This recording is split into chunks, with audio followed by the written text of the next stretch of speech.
Mana bitta narsa qiynaysiz kimda? Yosh kitobxonni yutganlar, ota-onalar kim ekan shu? Boylarmi yana deyishadi.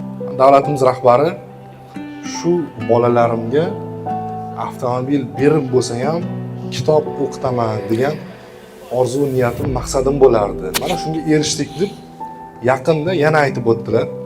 Millionlab otalar bor-da. Mana sizning natija bo'ldi. Mashina olib berdilar otalarga. Nima reja endi? Qanday qilib singlimizni kelajagini qayerda o'qitamiz?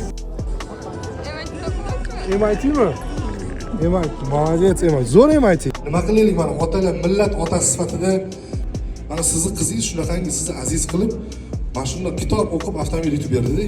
Shu bizning uyda shu an'ana usul nimaga kirgan yoshlikda men o'zim masalan o'qish paytlarida ko'p kitob o'qiganman. O'qigan kitoblarni yozib berardim. 200 dan o'qigan, o'qigan kitoblarim.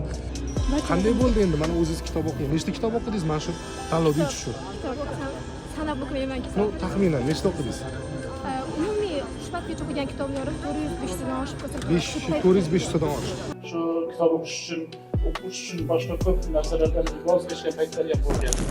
Tanish bilishga yo'q, mana oynada guvoh bo'lib turibdi. O'zim talafotdan turibman, turibman elatidan. Hozir shunday bo'lsa ham shu tanlov shaffof o'tganligi tufayli qizim birinchi o'ringa o'zingiz kimni olishsiz? Men o'zim yakka tadbirkorman, dehqonchilik, chorvachilik, pedagogik shunday degan qishloqda. Shunday qizingiz Toshkentda o'qiydilar?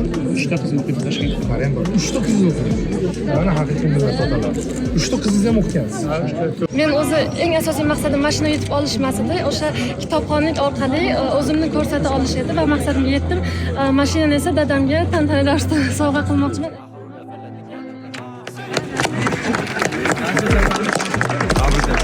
Mani nima ko'proq ruhlantiradi desangiz, jarayonni shu mashinani kalitini bularga topshirganlarga endi butun mahalla nima deydi deyman. Otasiga kitob o'qib, mashina sovg'a qilib degan narsa ertaga tuyuladi. Aslida eshitgan odam kitob o'qib, mashina sovg'a qilsa bo'ladimi deganlar bo'ladi. Endi olishni endi BYD sovg'a qiladi desangiz, endi umuman status boshqacha-da. Salom bo'ling. Rahmat. Salom bo'ling. Mana faxrlanamiz. Sizga ham omad. Kelajakda katta loyihalarda ko'rishamiz.